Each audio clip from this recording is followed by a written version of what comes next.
Hey everyone, we're diving into the future of technical documentation today. This deep dive was suggested by Curt Robbins, senior technical writer, Yeah, Curt. and it's all based on Kelly Dell's article. It's called Five Technical Documentation Trends to Shape Your 2025 Strategy, published January 6th on the Fluid Topics blog. hmm So if you're a technical writer, a documentation expert, or IT professional, oh, this is for you. This is going to be good. It's amazing how fast things are changing. Yeah. Dell really highlights 5 key trends that are going to totally reshape how we create, share, and access information. Like everything. Absolutely. Okay, so first up, we've got the rise of generative AI. It's not just a nice to have anymore. It's like essential. It's a must-have. It's a must have. Yeah. Dell says only 24% of businesses haven't even touched AI technology. Wow. So that means most companies are already using it, right? Yeah. Which kind of puts pressure on everyone to figure out how to use it well. Absolutely. The article even quotes Juan Perez, the CIO of Salesforce, and he talks about this urgency, for CIOs and IT leaders to jump on this AI train, but do it carefully. Right, responsibly. Responsibly, yeah. It's a tough balance because it seems like almost every IT leader says they're running into integration problems. It's a huge challenge, but it's a big opportunity too, especially for documentation professionals. Huge opportunity. So Dell outlines these 4 ways generative AI is changing the game in technical documentation. Automating the writing process, Yeah. keeping everything consistent, like across different versions, Oh, that's huge. enabling, people to onboard themselves, and just making the whole content experience better. Yeah, much better. Imagine, like, subject matter experts using AI to draft content, or AI chatbots just instantly answering questions from new hires. That's the dream, right? It's a whole new world. But there's a catch.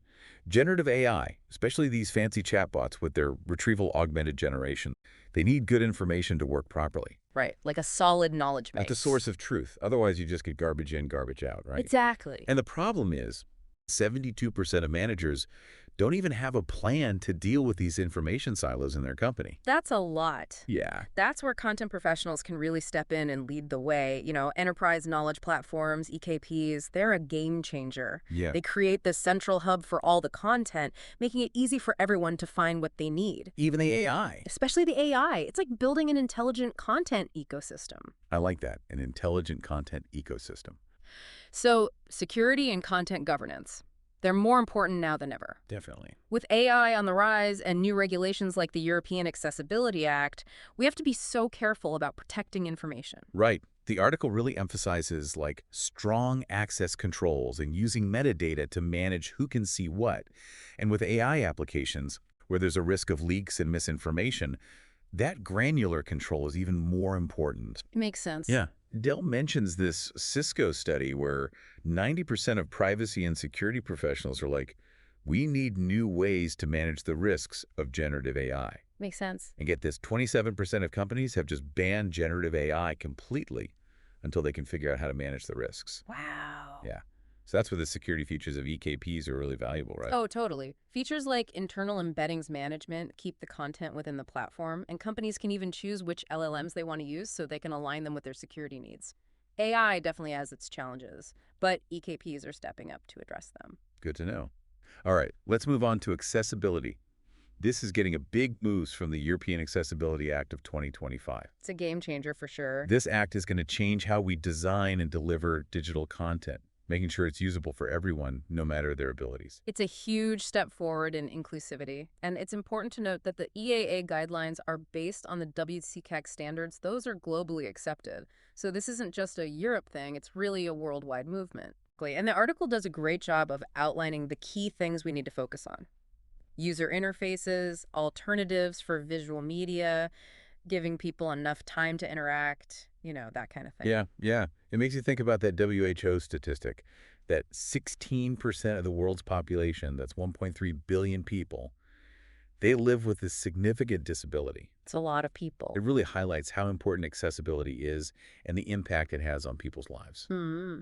Okay, next up, we have a trend that's especially important for industries that have been, really attached to paper documentation. Oh, I know where you're going with this. The new EU Machinery Directive, it's changing the game. Hmm. It allows machine instructions to be delivered digitally, but there are some conditions. Right. Finally catching up with the times, right? Right, about time. Dell lists the conditions, like QR codes to access instructions right on the machine itself, printable and downloadable formats, and then online availability for the entire life of the machine, which has to be at least 10 years after it's released. Makes sense. So this shift to digital, it's got so many benefits. Like, it's Yeah. so much easier for technicians to access information. Unfind it. Right, and find it. Plus, less printing, which saves money. It's easier to keep the content up to date. Totally. Dell even has this case study about leap her mining. They partnered with Fluid Topics to create a hub for responsive documentation, and it's already making a difference for their teams. That's great. It is. Okay. Okay, last but not least, we have the rise of multimedia documentation. Yes. This is a big one. It's not just those boring text-heavy manuals anymore. We're talking videos, diagrams, interactive elements, you name it. It makes the whole experience way more engaging. Oh, absolutely. And, this trend actually ties right back into that EU Machinery Directive. How so? Well, to move those complex machine schemas into a digital format, you really need multimedia. It's the only way to make it work. I see, yeah. It makes sense. And Dell emphasizes how important it is for all this multimedia content to be responsive. Oh, responsiveness is key. Users have to be able to access information on any device, from their phone to a tablet, laptop, even those fancy AR goggles we're starting to see more of. Think about those field technicians. Almost all of them use mobile devices on the job. They can't be stuck with content that doesn't work well on their devices. Right. It leads to frustration, delays, and even safety hazards. And let's not forget about the EAA regulations. Those are going to require captions for any pre-recorded audio content. That adds another layer of complexity for sure. It does. Okay, I have to mention this because I thought it was fascinating. The idea of user-generated content, UGC, becoming part of technical documentation. Oh, that's interesting. I mean, users have so much practical knowledge, like tips and workarounds you wouldn't find in the official documentation. Oh, yeah, all that tacit knowledge. Exactly. If we can capture that and integrate it into the official docs, it would make the content so much richer and more relevant. I love that. The article highlights benefits like better knowledge sharing, increased user engagement, and of course, real-life context and insights. It's like having a whole community of experts contributing. But it also presents some new challenges for us as technical writers. Like, how do we ensure consistency between the original content and this UGC? That's true. It changes the QA process for sure. It's an evolving role, but I think the potential is huge. I agree. And Fluid Topics is really interested in this whole idea. They want to monitor best practices and share them, so it'll be interesting to see what they come up with. So we've covered a lot. AI, security, accessibility, the move to digital, multimedia. It's amazing how interconnected these trends are. It is. They're all shaping the future of technical documentation in a way that puts the user at the center of everything. It's all about delivering the right information in the right format at the right time in a way that's accessible and engaging for everyone. Exactly.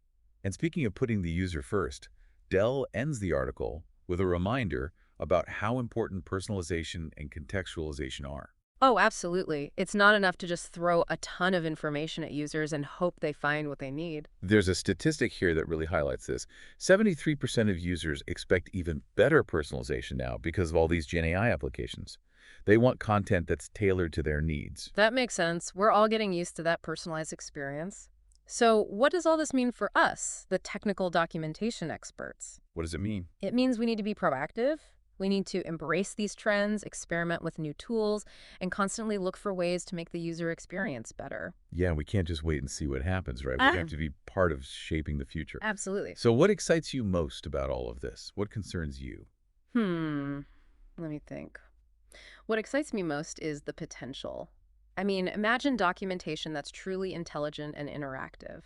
It anticipates user needs, it guides them seamlessly through complex tasks. Documentation that's not just informative, it's empowering. And what about concerns? Honestly, my biggest concern is that we lose the human touch amidst all this technology.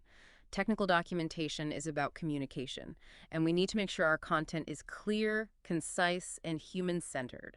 That's a really important point. We can't let the tech overshadow the purpose of our work, which is helping users understand and use these products effectively. You're right, it's a delicate balance. As we navigate this new landscape, we need to keep asking ourselves, how can we use these new tools and trends to create documentation that's both sophisticated and human? That's the question, isn't it? So as we kind of wrap up exploring these 5 trends for technical documentation in 2025, I want to know, like, what really stood out to you? Yeah, what are you most excited to actually use, or what are you still worried about with all these changes coming? This is a crazy time to be in technical documentation. We've got all these powerful new tools, but also all these new challenges. How do you think these trends will impact your work? Like, specifically, what can you do to stay ahead of the game? Let us know. We're all in this together. Thanks for joining us for this deep dive. Until next time, keep innovating and keep those docs rocking.